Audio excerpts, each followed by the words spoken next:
السلام علیکم ورحمۃ اللہ تعالی وبرکاتہ۔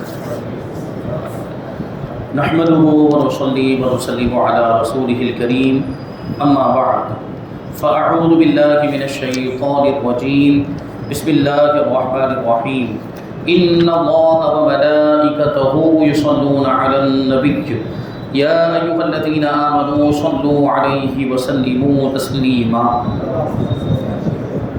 اللهم صل على سيدنا ومولانا محمد معدن الجود والكرم وآله الكرام وابنه الكريم وبارك وسلم صلاة وسلاما عليك يا رسول الله صلى الله تعالى عليك وسلم۔ حدیث نمبر 24 کا درس جاری ہے، اس میں یہ بیان کیا گیا، حضرت عبداللہ ابن مسعود رضی اللہ تعالیٰ عنہ کی روایت ہے، انہوں نے دیکھا کہ رسول پاک صلی اللہ علیہ وسلم ایک چٹائی پر سو رہے تھے۔ جب آپ اٹھے تو آپ کے جسم مبارک پر اس چٹائی کے نشان پڑ گئے تھے۔ تو حضرت ابن مسعود رضی اللہ تعالیٰ عنہ نے اس وقت عرض کیا تھا کہ یا رسول اللہ، کاش کہ آپ ہم لوگوں کو حکم دیتے تو ہم آپ کے لیے اچھا بچھونا بچھا دیتے اور آپ کی راحت کا سامان کرتے، آرام کا سامان کر دیتے۔ تو اس پر حضور پاک صلی اللہ علیہ وسلم نے یہ ارشاد فرمایا تھا کہ مجھے دنیا سے کیا مطلب، میری اور دنیا کی مثال تو ایسی ہے جیسے کوئی سوار کسی درخت کے سائے میں کچھ دیر کے لیے بیٹھ جاتا ہے، پھر وہ اس درخت کو چھوڑ کر آگے چل دیتا ہے۔ تو اس سے کیا پتہ چلا کہ حضور پاک صلی اللہ علیہ وسلم کو سادگی والی زندگی پسند تھی۔ حضور پاک صلی اللہ علیہ وسلم کو امیرانہ زندگی، مالداروں والی زندگی بالکل پسند نہیں تھی، اور بار بار فرمایا کرتے تھے کہ میں کوئی بادشاہ نہیں ہوں کہ میں بادشاہوں کی طرح زندگی بسر کروں، میں تو خدا کا رسول اور خدا کا بندہ ہوں، میں ایک بندے کی طرح کھاتا ہوں، ایک بندے کی طرح اٹھتا بیٹھتا ہوں اور ایک بندے کی طرح ہی زندگی بسر کرتا ہوں۔ اور حضور پاک صلی اللہ علیہ وسلم کو مسکینوں کی زندگی سے بے حد محبت تھی، غریبوں کی زندگی سے۔ اسی وجہ سے حضور پاک صلی اللہ علیہ وسلم غریبوں جیسی زندگی گزارتے تھے۔ چنانچہ حضرت انس رضی اللہ تعالی عنہ کا بیان ہے کہ حضور پاک صلی اللہ علیہ وسلم اس طرح دعا مانگا کرتے تھے، اللہم احینی مسکینا وامیتنی مسکینا واحشرنی فی زمرۃ المساکین۔ یا اللہ تو مجھ کو ایک مسکین کی زندگی عطا فرما اور ایک مسکین ہی کی موت عطا فرما اور مسکینوں کی جماعت میں میرا حشر فرما۔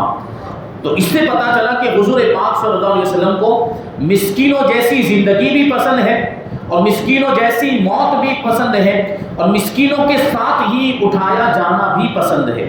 تو اس سے دیکھیں، اس میں خوشخبری ہے مسکینوں کے لیے، غریبوں کے لیے۔ رسول پاک صلی اللہ علیہ وسلم ان کے جیسی زندگی پسند فرما رہے ہیں۔ تو اگر اللہ تبارک و تعالیٰ نے کسی کو غریب رکھا ہے، اگر کسی کو مسکین رکھا ہے، کسی کے پاس اتنا مال نہیں، کسی کے پاس اتنی دولت نہیں، تو اس کو پریشان نہیں ہونا چاہیے، اس کو غمگین نہیں ہونا چاہیے۔ رسول پاک صلی اللہ علیہ وسلم بھی ایسی ہی زندگی کو پسند فرماتے تھے۔ اور مسکین رہنا اور غریب رہنا یہ کوئی عیب کی بات نہیں ہے، یہ تو فضیلت کی بات ہے، اور دنیا میں بھی اس کے فائدے ہیں، آخرت میں بھی، کیونکہ مال ہوگا تو ہزاروں جھمیلے ہوتے، دولت کی وجہ سے ہزاروں معاملات اور پریشانیوں کا سامنا کرنا پڑتا ہے، آدمی فکر مند رہتا ہے۔ بہت زیادہ مالدار لوگوں کو آپ دیکھیں گے، کروڑ پتی لوگوں کو ان کو نیند بھی نہیں آتی سکون کی، ان کو چین کی نیند، ہمیشہ پریشان رہتے ہیں کہ اتنا کہاں سے آئے گا، ادھر سے کتنا آئے گا، یہ حساب باقی، وہ حساب باقی، اس سے اتنا لینا، اس سے اتنا لینا۔ لیکن غریب کے تو اس طرح کے معاملات ہی نہیں ہوتے، تو وہ سکون کی نیند سویا کرتا ہے، اس کو چین کی نیند آتی۔ پھر آخرت میں اس کا کیا فائدہ ہوگا؟ اب ظاہر سی بات، دنیا میں جس نے جتنا زیادہ مال کمایا ہوگا، جتنی زیادہ دولت کمائی ہوگی، اس کا حساب بھی اتنا لمبا ہوگا۔ ایک ایک روپے کا حساب دینا ہے تو کروڑوں روپے کمائے ہیں تو حساب دینے میں ٹائم لگے گا، جبکہ غریب کے پاس تو اتنا مال تھا ہی نہیں، تو اس کا حساب جلدی ہو جائے گا، وہ جلدی جنت میں پہنچ جائے گا۔ مالدار بھی اگر ایمان والا ہے تو وہ بھی جنت میں جائے گا، لیکن اس کا حساب لمبا ہوگا۔ بہرحال میں نے پہلے بھی عرض کیا تھا کہ مال کمانا کوئی بری بات نہیں ہے، دولت جمع کرنا کوئی بری بات نہیں ہے، مستحب اور بہتر یہ ہے، رسول پاک صلی اللہ علیہ وسلم کی سنت ہے کہ سادگی والی زندگی گزاری جائے، غریبوں والی زندگی گزاری جائے۔ لیکن اگر کوئی جائز کماتا ہے، حلال کماتا ہے اور اس مال کے حقوق ادا کرتا ہے تو اس میں کوئی حرج بھی نہیں، یہ بھی جائز ہے، اور اس کے ذریعے سے دین کا کام بھی ہوتا ہے، دین کی مدد بھی کی جا سکتی ہے۔ تو دیکھیے رسول پاک صلی اللہ علیہ وسلم نے یہ دعا فرمائی کہ اللہ تو مجھے مسکین والی زندگی عطا فرما اور مسکین والی ہی موت عطا فرما اور مسکینوں کی جماعت میں ہی میرا حشر فرما۔ یہ دعا سن کر ام المؤمنین حضرت بی بی عائشہ صدیقہ رضی اللہ تعالی عنہ صبر نہ کر سکی اور عرض کیا کہ یا رسول اللہ صلی اللہ تعالی علیہ وسلم آپ اس طرح کی دعا کیوں مانگ رہے ہیں؟ تو حضور پاک صلی اللہ علیہ وسلم نے ارشاد فرمایا انہم یدخلون الجنۃ قبل اغنیائہم ب40 خریفا یا عائشہ لا ترد المسکین ولو بشق تمرۃ یا عائشہ احب المساکین وقربیہم فان اللہ یقربک یوم القیامہ۔ حضور پاک صلی اللہ علیہ وسلم فرماتے ہیں کہ یقیناً یہ مسکین لوگ، یہ غریب لوگ مالداروں سے 40 سال پہلے جنت میں داخل ہو جائیں گے۔ مالداروں سے یعنی دنیا کے 40 سال، کیونکہ وہاں تو وقت ہی معاملہ یہ ختم ہو چکا ہوگا، تو 40 سال یعنی دنیا کے 40 سال کے اعتبار سے دیکھیں تو یہ غریب لوگ، مسکین لوگ مالداروں کے مقابلے میں 40 سال پہلے جنت میں داخل ہو جائیں گے، یعنی ان کا حساب و کتاب جلدی ہو جائے گا تو وہ جلدی جنت میں چلے جائیں گے۔ اے عائشہ تو مسکین کو خالی ہاتھ مت لوٹا، کچھ نہ ہو تو کھجور کا ایک ٹکڑا ہی دے دے، یعنی اگر تیرے دروازے پر کوئی مسکین مانگنے والا آ جائے اور وہ واقعی مسکین ہو، پیشہ ور فقیر نہ ہو، جو بار بار میں نے یہ بات عرض کی ہے، یہ جو پیشہ ور فقیر ہوتے ہیں نا، ان کے پاس لاکھوں لاکھ روپے کا بیلنس ہوتا ہے تو ان کو دینا جائز ہے۔ جو واقعی مسکین ہے، جو واقعی ضرورت مند ہے، جو واقعی حاجت مند ہے، تو اس کی ضرور مدد کرنی چاہیے۔ اللہ کے رسول صلی اللہ علیہ وسلم فرماتے ہیں کہ مسکین کو اپنے دروازے سے خالی ہاتھ نہ لوٹاؤ، اگرچہ کھجور کا ٹکڑا ہی کیوں نہ دے دیا جائے تو وہ دینا چاہیے۔ اے عائشہ تو مسکینوں سے محبت کر اور ان کو اپنے قرب میں جگہ دے تو اللہ تبارک و تعالیٰ تجھ کو قیامت کے دن اپنا قرب عطا فرمائے گا۔ کچھ لوگ ہوتے ہیں نا، دولت کا گھمنڈ ہوتا ہے، مالداری کا تکبر ہوتا ہے، تو وہ غریبوں سے نفرت کرنے لگ جاتے ہیں، بھائی مسکینوں سے دور بھاگنے لگتے اور ان سے چڑ محسوس کرنے لگ جاتے ہیں۔ یہ بہت ہی بری بات، ایک تو تکبر خود ہی جہنم میں لے جانے والی صفت ہے، پھر یہ کہ غریبوں سے نفرت کرنا، غریبوں سے دور بھاگنا، یہ اور زیادہ برائی والی بات ہے اور اس کی وجہ سے اور وہ سزا کے حقدار ہوتے ہیں۔ تو غریب اگر ہمارا مسلمان بھائی ہے تو اس سے ہمیں محبت ہونی چاہیے، بلکہ اس کی ضرورتوں کو پورا کرنے کا ہمیں خیال کرنا چاہیے اور اس کی ضرورتوں کو پورا کرنا چاہیے، اس سے دور نہیں بھاگنا چاہیے، بلکہ مسکینوں سے محبت کرنی چاہیے، غریبوں سے محبت کرنی چاہیے، کیونکہ رسول پاک صلی اللہ علیہ وسلم بھی غریبوں سے محبت کرتے ہیں۔ اسی طرح حضرت عبداللہ ابن عمر، یہ صحابی رسول ہیں، کہتے ہیں کہ ایک دن حضور پاک صلی اللہ علیہ وسلم نے جذبۂ محبت میں میرے کندھے پر ہاتھ رکھ کر فرمایا کن فی الدنیا کأنک غریب او عابر سبیل وعد نفسک من اصحاب القبور، تم دنیا میں ایک پردیسی کی طرح رہو اور اپنی ذات کو، اپنے آپ کو قبر والوں میں یعنی مردوں میں شمار کرو۔ دنیا میں ایک پردیسی کی طرح رہو یا مسافر کی طرح رہو یا پھر اپنے آپ کو قبر والوں میں شمار کرو۔ مطلب یہ ہے کہ یہ بات ذہن میں رکھو کہ یہ دنیا ہمیشہ کے لیے نہیں، کبھی نہ کبھی مجھے مر کے قبر میں جانا ہے، تو قبر والوں میں شمار کرنے کا یہ مطلب ہوا کہ اس بات کو ذہن میں رکھیں کہ مجھے بھی مرنا ہے اور قبر والوں میں شامل ہو جانا ہے۔ مطلب یہ ہے کہ پردیسی آدمی یا راستہ چلنے والا مسافر جس طرح بہت ٹھاٹ باٹ اور ساز و سامان سے گرا بار نہیں ہوتا اور پردیس یا راستے سے کوئی زیادہ دلچسپی اور لگاؤ نہیں رکھتا، اسی طرح تم بھی دنیا کے ساز و سامان سے زیادہ تعلق اور قلبی لگاؤ مت رکھو۔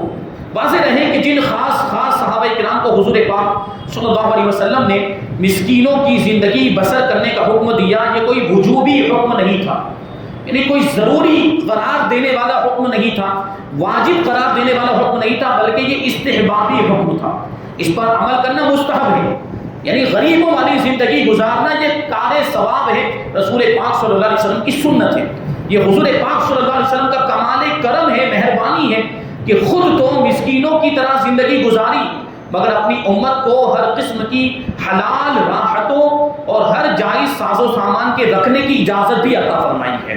اور اس بارے میں اپنی امت کو قرآن کا یہ فرمان آپ نے بار بار سنایا ہے، قل من حرم زینۃ اللہ التی اخرج لعبادہ والطیبات من الرزق، یعنی اے محبوب آپ لوگوں کو سنا دیجئے کہ کس نے اللہ کی اس زینت کو حرام کیا ہے جو اس نے اپنے بندوں کے نفع اٹھانے کے لیے پیدا فرمائی، اور کون ہے جو حلال اور پاکیزہ رزق کو حرام ٹھہرائے۔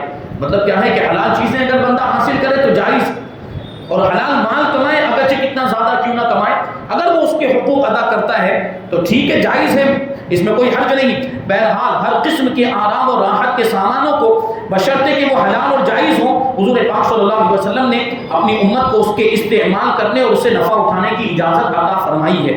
لہٰذا ایک مسلمان کے لیے ہر قسم کا سامان راحت رکھنا اور برتنا، اس سے فائدہ اٹھانا جائز ہے، بس شرط یہی ہے کہ وہ حلال اور جائز ہو، جائز طریقے سے کمایا گیا ہو، حلال کمائی کے ذریعے سے مال حاصل کیا گیا ہو تو وہ حلال، اور اس کے حقوق بھی ادا کرے، زکوٰۃ ادا کرے، صدقہ فطر ادا کرے اور خیرات کرتا رہے، صدقہ کرتا رہے، اللہ کی راہ میں خرچ کرتا رہے، تو یہ مال اس کے لیے مفید ہوگا، قیامت کے دن کام آئے گا۔ لیکن اس مال کا اگر غلط استعمال کیا، گناہوں میں صرف کیا، غلط کاموں میں، برائی کے کاموں میں صرف کیا، تو یہی مال آخرت میں وبال جان بن جائے گا۔ یہاں پر حدیث نمبر 24 کی تشریح مکمل ہوئی۔ حدیث نمبر 25 بڑی پیاری حدیث ہے، جنت کی گارنٹی کے بارے میں ہے۔ دیکھیں حدیث کو سماعت کرتے ہیں۔ ان عبادۃ بن الصامت النبی صلی اللہ علیہ وسلم قال اضمنوا لی ستا من انفسکم اضمن لکم الجنۃ اصدقوا اذا حدثتم واوفوا اذا وعدتم وادوا اذا اؤتمنتم واحفظوا فروجکم وعدوا ابصارکم وکفوا ایدیکم۔ حضرت عبادہ ابن صامت رضی اللہ تعالیٰ عنہ روایت کرتے ہیں کہ نبی کریم صلی اللہ علیہ وسلم نے ارشاد فرمایا کہ تم لوگ اپنی طرف سے میرے لیے 6 چیزوں کی ذمہ داری قبول کر لو تو میں تمہارے لیے جنت کی ذمہ داری لیتا ہوں۔ یعنی تم لوگ اپنی طرف سے میرے لیے 6 چیزوں کے ضامن بن جاؤ، یعنی 6 چیزوں کی گارنٹی مجھے دے دو تو میں تمہیں جنت کی گارنٹی دیتا ہوں۔ اب وہ 6 چیزیں کون سی، وہ ہم کو سماعت بھی کرنا ہے اور آج ہی سے اس پر عمل کرنے کی کوشش بھی جاری کر دینی، یہ کامیابی کی ضمانت ہے۔ یہ 6 چیزیں اس پر اگر ہم عمل کر لیں گے تو الحمدللہ ہمارا شمار نیکوں میں ہوگا اور ہم برائیوں سے بچ جائیں گے اور انشاءاللہ جنتیوں میں بھی ہمارا شمار ہوگا۔ وہ 6 چیزیں دیکھیں بڑی پیاری چیزیں ہیں۔ نمبر 1، جب بات کرو تو سچ بولو، جب بات کرو تو سچ بولو۔ نمبر 2، جب کوئی وعدہ کرو تو اسے پورا کرو۔ نمبر 3، جب کوئی امانت تم کو سونپی جائے تو اس امانت کو ادا کر دو، یعنی اس امانت میں خیانت نہ کرو، جیسی وہ چیز تم کو دی گئی رکھنے کے لیے ویسی ہی حفاظت کے ساتھ اس کو واپس کر دو۔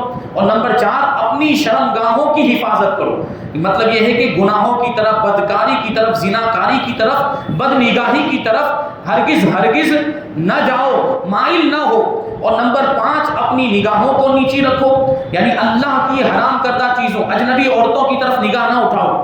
اور نمبر 6، اپنے ہاتھوں کو ہر ظلم اور معصیت سے روکے رکھو، ظلم سے بھی روکو اور نافرمانی کے کاموں سے بھی روکے رکھو۔ تو یہ 6 چیزیں ایسی ہیں کہ بندہ اگر ان 6 چیزوں پر عمل کر لے تو وہ کامیاب ہو جائے گا۔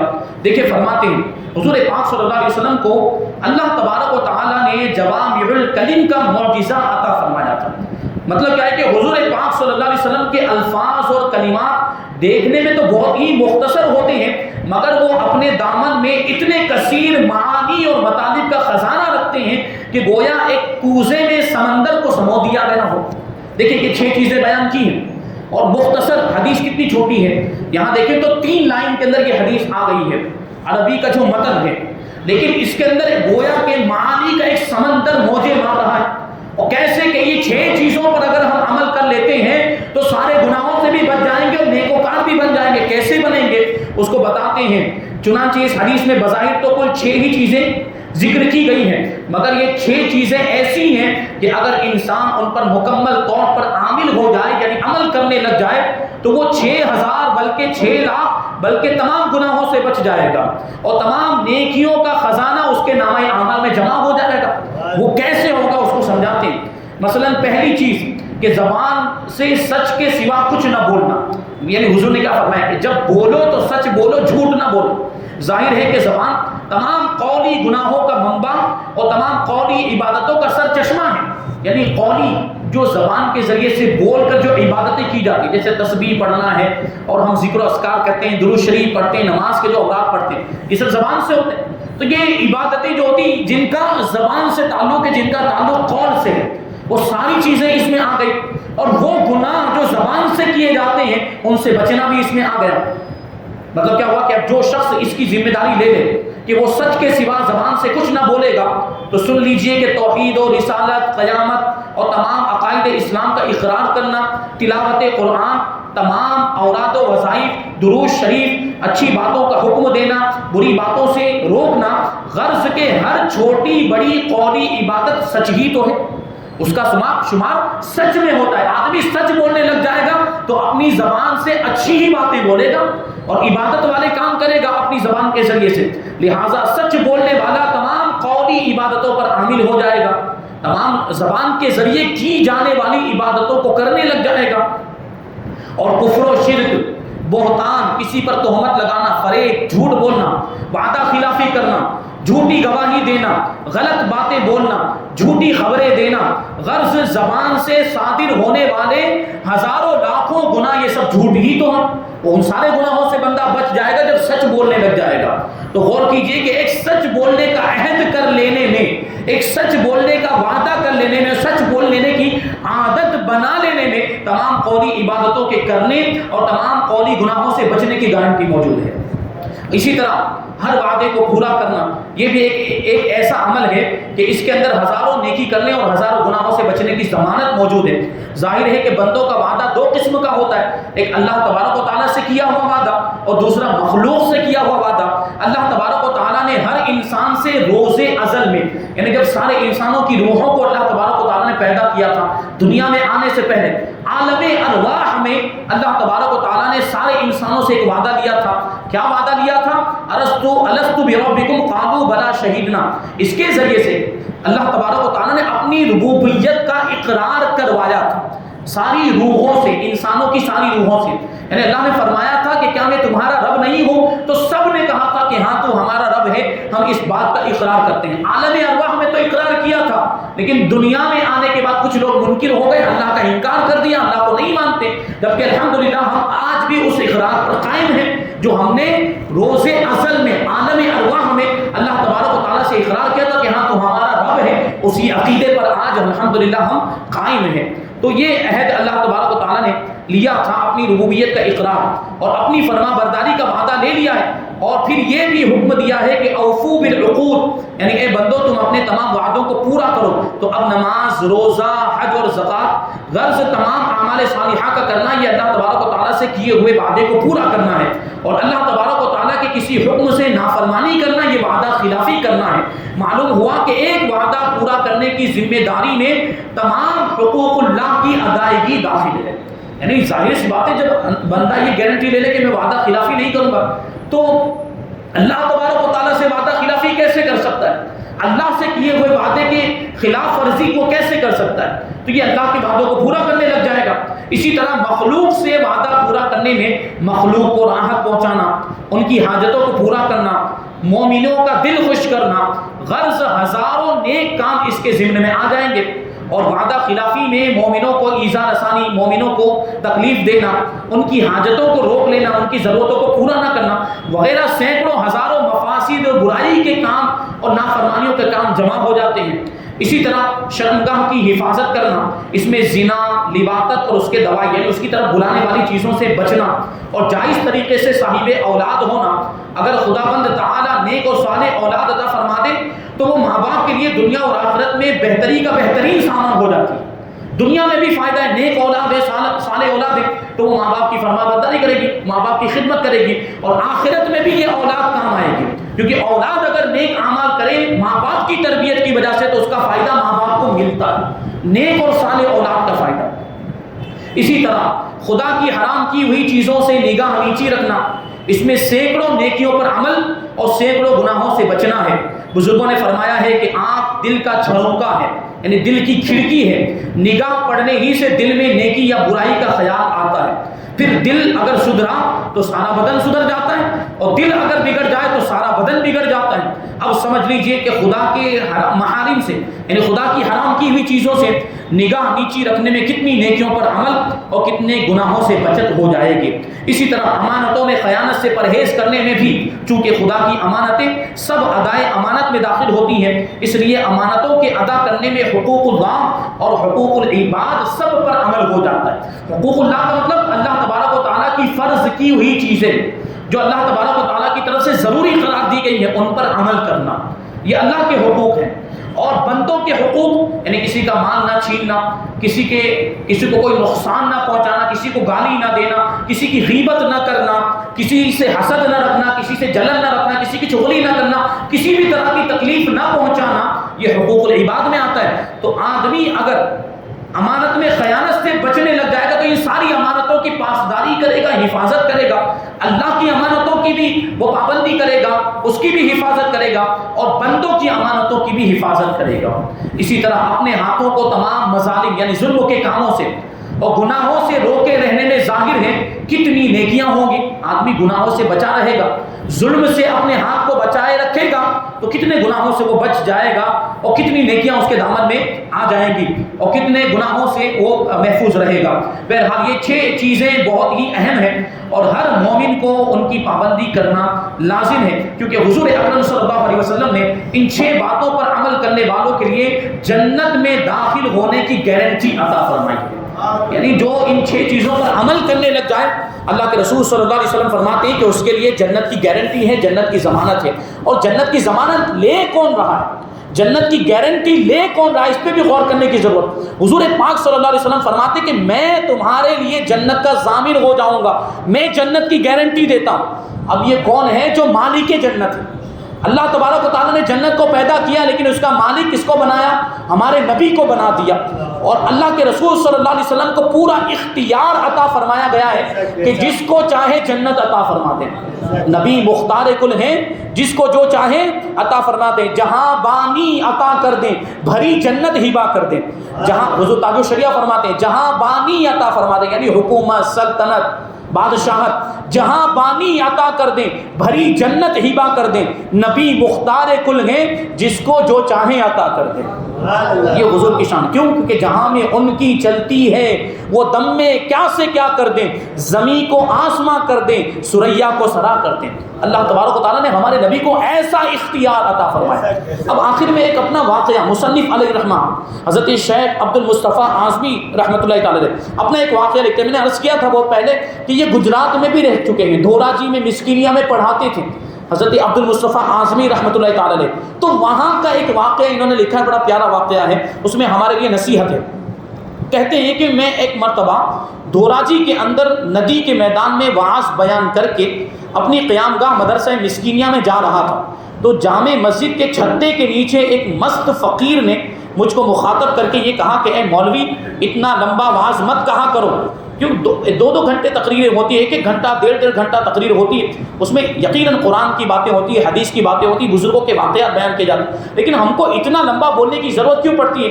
کیونکہ اثر نہیں ہوتا, لوگوں کے دل بھی سخت ہو گئے, قبول کرنے کی صلاحیتیں ختم ہو گئی, اور ہماری زبانوں میں بھی وہ تاثیر نہیں رہی, اس لیے زیادہ بولنا پڑتا ہے, لمبی لمبی تقریریں کرنی پڑتی ہیں. لیکن دیکھیں اللہ والوں کی باتوں میں کیسی تاثیر ہوتی ہے, اور نبی پاک صلی اللہ علیہ وسلم نے کیسے ہمیں ارشادات عطا فرمائے, کیسی پیاری پیاری حدیثیں عطا فرمائی, اس پر غور کرنے کی ضرورت ہے. تو کہتے ہیں کہ اتنا لمبا وعظ مت کہا کرو, بس لوگوں سے اتنا کہہ دیا کرو کہ زبان اور فلان کی حفاظت کرو, زبان اور فلان کی حفاظت کرو. زبان تو ہم لوگ سمجھتے ہیں, فلان کا مطلب ہوتا ہے شرمگاہ, یعنی کیا مطلب ہوا کہ زبان کی حفاظت کرو اور شرمگاہ کی حفاظت کرو. تو اس وقت تو میں ہنس کر آگے چل دیا اور اس جملے کو میں نے کوئی اہمیت نہ دی, لیکن جب دورہ حدیث پڑھاتے ہوئے بخاری شریف کی اس حدیث پر نظر پڑی, وہ شیخ الحدیث تھے عبد المصطفیٰ اعظمی رحمۃ اللہ تعالی, وہ بخاری شریف پڑھایا کرتے تھے. جب بخاری شریف بچوں کو پڑھا رہے تھے, طلباء کو پڑھا رہے تھے, تو یہ حدیث سامنے آئی. کیا حدیث ہے؟ اللہ کے رسول صلی اللہ علیہ وسلم فرماتے ہیں کہ من یضمن لی ما بین لحیتیہ وما بین رجلیہ اضمن لہ الجنہ, یعنی جو شخص میرے لیے اپنے دونوں جبڑوں کے درمیان والی چیز یعنی زبان اور دونوں ٹانگوں کے درمیان والی چیز یعنی شرمگاہ کا ضامن ہو جائے, میں اس کے لیے جنت کا ضامن ہوں. یعنی جو میرے لیے زبان کی گارنٹی لے لے کہ وہ زبان کی حفاظت کرے گا, اور شرمگاہ کی گارنٹی لے لے کہ وہ شرمگاہ کی حفاظت کرے گا, یعنی شرمگاہ کے ذریعے سے کوئی حرام و ناجائز کام نہیں کرے گا, اور زبان کے ذریعے سے بھی کوئی حرام و ناجائز کام نہیں کرے گا, تو میں اسے جنت کی گارنٹی دیتا ہوں. تو یہ 2 چیزیں آ گئی جو مست فقیر نے کہا تھا, وہ اس حدیث پاک کی ترجمانی تھی. مست فقیر نے کیا کہا تھا کہ بس اتنا کہہ دیتے لوگوں سے کہ زبان کی حفاظت کرو اور شرمگاہ کی حفاظت کرو, اتنا ہی کافی تھا. کیونکہ اکثر و بیشتر جو گناہ ہوتے ہیں وہ انہی 2 چیزوں کی وجہ سے ہوتے ہیں, یا تو زبان کی وجہ سے ہوتے ہیں یا شرمگاہ کی وجہ سے ہوتے ہیں, خواہشات نفسانی کی وجہ سے ہوتے ہیں. تو حضرت شیخ عبد المصطفیٰ اعظمی فرماتے ہیں کہ میری آنکھیں کھل گئی کہ واقعی اس مست فقیر نے جو کچھ مجھ سے کہا تھا وہ فرمان رسول صلی اللہ علیہ وسلم کی ایک دلچسپ تعبیر تھی کہ زبان اور شرمگاہ کی حفاظت کرو. تو آدمی ان دونوں چیزوں کی حفاظت کرنے لگ جائے گا تو بہت سارے گناہوں سے وہ بچ جائے گا. تو ہمیں اس پر عمل کرنے کی ضرورت ہے. اگر ہم اس پر عمل کرنے لگ جائیں، جو حدیث پاک، جو 6 چیزوں والی حدیث پاک آپ نے سماعت کی، اور یہ والی حدیث پاک بخاری شریف کی، زبان اور شرمگاہ کی حفاظت کرنا، ان دونوں حدیثوں پر اگر ہم عمل کریں تو ہماری دنیا بھی سنور جائے گی اور آخرت بھی سنور جائے گی. اللہ تبارک و تعالیٰ کی بارگاہ میں دعا ہے کہ جو کچھ بھی بیان ہوا اس پر ہم سب کو عمل کرنے کی توفیق عطا فرمائے. حضور پاک صلی اللہ علیہ وسلم کے ارشادات پر، آپ کی حدیثوں پر، آپ کی سنتوں پر ہم سب کو عمل کرنے کی توفیق عطا فرمائے اور شریعت کے مطابق زندگی گزارنے کی توفیق عطا فرمائے اور ایمان پر ہم سب کا خاتمہ فرمائے. وما علینا الا البلاغ.